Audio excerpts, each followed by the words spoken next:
အခုလိုမျိုးပေါ့နော်ဒီနေရက်ဆောက်ခွာပြီးတော့စစ်ပေးရှောင်လာရတဲ့ပြည်သူတို့အနေနဲ့ဒီရွေးကောက်ပွဲပေါ်မှာဘယ်လောက်ထိမျှော်လင့်ထားလဲရှင်ဟုတ်ဒီကောက်ပွဲပေါ်ကျွန်တော်အဆုံးထိမျှော်လင့်တယ်ဟုတ်အဆုံးထိဆိုတော့ဒီအဆုံးထိမျှော်လင့်မှလည်းကျွန်တော်တို့ကငြိမ်းချမ်းမအောင်နော်ငြိမ်းချမ်းမှာကျွန်တော်ကပြန်လို့ရမှာအောင်ပို့ဒေတာတော့ပြန်ကျင်တာပေါ့ပြီးလို့မြဘာလို့ပေးကျင်တာလဲဆိုတော့ကျွန်တော်အေးချမ်းကျင်တယ်ဟုတ်ကဲ့ပါကိုနေရာကိုဒေတာပြန်ကျင်တယ်မြန်မာနိုင်ငံကြီးကိုမဲပေးမှမဲပေးရွေးချယ်မှအေးချမ်းမှဖြစ်တယ်လေအဲသူတို့လုပ်တာတွေလိုက်ပြီးကျွန်တော်ကူညီပေးတယ်ဒီရိုင်းမှုတယောက်အနေနဲ့ပေါ့နော်လာမယ့်ရွေးကောက်ပွဲမှာဘယ်လိုကိုယ်စားလှယ်လောင်းအနေနဲ့လက်တွဲပြီးတော့ဆောင်ရွက်ချင်လဲရှင်ကျွန်တော်တိုင်းပြည်ကိုကောင်းအောင်ကောင်းကျိုးလုပ်တဲ့ကိုယ်စီလောင်းနေပေါ့နော်ဒါပုံစံလေးနဲ့ဟိုမဲစင်းမှာပယ်ဖြတ်ဖို့ရအတွက်လာရောက်လျှောက်ထားထင်ပါတယ်ဟုတ်ကဲ့ရှင်ဟုတ်ကဲ့ပါဟုတ်ကဲ့မင်္ဂလာပါရှင်ဟုတ်ကဲ့မင်္ဂလာပါဟုတ်ကဲ့ပါဒါမဲစင်းလေးလာကြည့်ရလားရှင်ကျွန်တော်ကဒီရက်ကွက်ကရိုင်မှုမှာဟုတ်ကဲ့ပါရှင်ဒီရိုင်မှုတယောက်အနေနဲ့ပေါ့နော်လာမယ့်ရွေးကောက်ပွဲကြီးမှာမဲပေးကြမဲ့ဒီရက်ကွက်သူရက်ကွက်သားတွေအတွက်ကိုဘယ်လိုလေးတွေကိုညီဆောင်ရွက်ပေးနေလဲရှင်ကျွန်တော်ကဒီမှာကော်မရှင်တွေပါပါတယ်ကော်မရှင်တွေပါတဲ့နဲ့ဒီလာကြည့်လူတွေမေးစင်းတွေကိုဟုတ်ကဲ့ပုံစံ3ပုံစံ4မပါတဲ့လူတွေကိုပေါ့အဲ့ဒါလေးလုပ်ပေးပါတယ်လုပ်ပေးပါတယ်ဟုတ်ကဲ့ပါပုံစံ3လေးနဲ့လည်းမပါတဲ့သူတွေကိုလျှောက်ထားပေးရပါတော့ဟုတ်ကဲ့ပါဟုတ်ကဲ့ဒီရွေးကောက်ပွဲမှာပေါ့နော်ဒါပထမအကြိမ်မဲစင်းလဲကြီးညာပြီးသွားပြီဆိုတော့ဒါပထမအကြိမ်မှာမပါတဲ့သူတွေအနေနဲ့လာရောက်လျှောက်ထားကြတာတွေများလားရှင်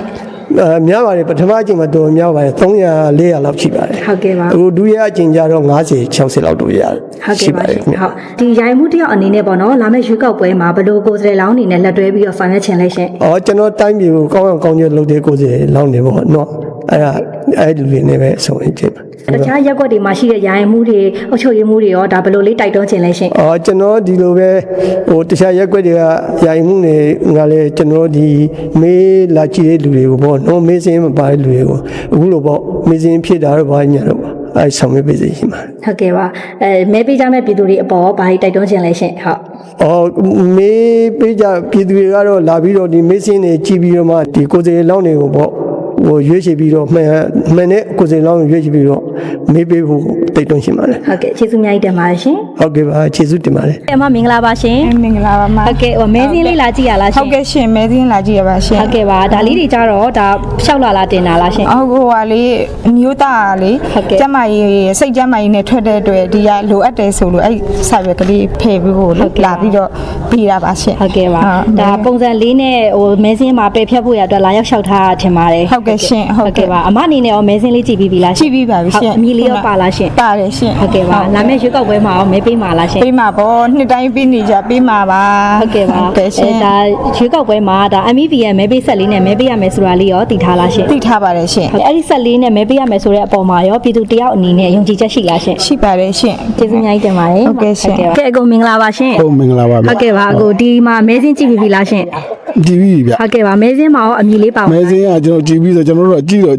ည့်တယ်ဒါနဲ့ကျွန်တော်တို့ကဟိုမဲပေးလို့မရတဲ့56မြို့နယ်ထဲမှာပါနေတယ်ဒါနဲ့ပေးခြင်းတော့ကျွန်တော်ကော်မရှင်တွေဒါကျွန်တော်ဒီဘက်ကတာဝန်ရှိတဲ့ပုဂ္ဂိုလ်တိုင်းလိုက်စုံစမ်းတဲ့ခါကျတော့ကျွန်တော်တို့က56မြို့နယ်ထဲပါနေတဲ့အတွက်ပေးလို့မရဘာလို့ပေးခြင်းတာလဲဆိုတော့ကျွန်တော်အေးချမ်းခြင်းတယ်ဟုတ်ကဲ့ပါကိုနေရာကိုဒေတာပြန်ခြင်းတယ်ပြန်ကျွန်တော်ပေးခြင်းတယ်မပေးနိုင်တော့လေကျွန်တော်ဒီမှာရှိတဲ့ဟိုမဲကိစ္စနဲ့လှုပ်တဲ့ဟာတွေပါတီကိစ္စတွေဟိုမဲမြန်မာနိုင်ငံကြီးကိုမဲပေးမ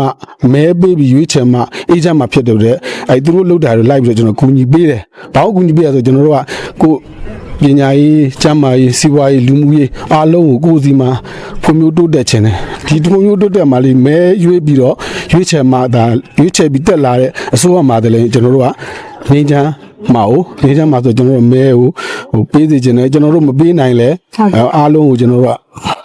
မဲတယောက်မကြံပေးစေချင်တယ်ဟုတ်ကဲ့ပါဘာလို့လဲဆိုတော့ငြိမ်းချမ်းချင်တာဟုတ်ကဲ့ပါဟုတ်ကဲ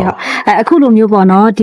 နေရက်ဆောက်ခွာပြီးတော့စစ်ပေးရှောင်လာရတဲ့ပြည်သူတို့အနေနဲ့ဒီရွေးကောက်ပွဲပေါ်မှာဘယ်လောက်ထိမျှော်လင့်ထားလဲရှင်ဟုတ်ဒီကောက်ပွဲပေါ်ကျွန်တော်အဆုံးထိမျှော်လင့်တယ်ဟုတ်အဆုံးထိဆိုတော့ဒီအဆုံးထိမျှော်လင့်မှလည်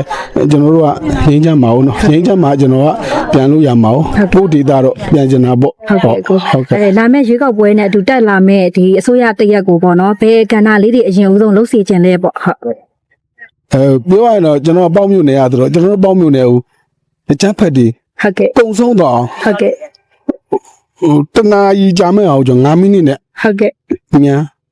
အမြန်ဆုံးကုန်ဆုံး ကုံစိမ့်စေခြင်းနဲ့ဟုတ်တယ်အဲ့လို ဟုတ်ကဲ့ပါအခုအဲ့တော့ဟိုရွေးကောက်ပွဲမှာဒါမဲပေးကြမဲ့ပြည်သူတွေကိုရောအခုအနေနဲ့ဘာလေးတိုက်တွန်းခြင်းလဲရှင်ဟုတ် ဟောပြည်သူတွေကိုဒီမြန်မာနိုင်ငံကြီးငြိမ်းချမ်းအောင်အားလုံးကစိတ်ပါဝင်စားစိတ်ထက်သန်စွာနဲ့မဲပေးကြပါလို့ပြောချင်ပါ ဟုတ် တယ် ကဲ့ ဟုတ် ပါအခုအနေနဲ့ဒီရွေးကောက်ပွဲနဲ့ပတ်သက်ပြီးတော့ပြောချင်တဲ့စကားလေးရှင်လည်းပြောပြပါအောင်ရှင်ဟုတ် ရွေးကောက်ပွဲနဲ့ပတ်သက်လာရင်တော့ကျွန်တော်တို့မြန်မာနိုင်ငံကြီးကိုတက်လာတဲ့အစိုးရအမျိုးဘာသာသာသနာကိုကျွန်တော်စောင့်ရှောက်နိုင်တဲ့အစိုးရဖြစ်စေချင်ပါတယ်ဟုတ် ဟုတ်ကဲ့ပါကျေးဇူးတင်ပါတယ် ဟုတ်ကဲ့ကျေးဇူးတင်ပါတယ် ဟုတ်ကဲ့ပါ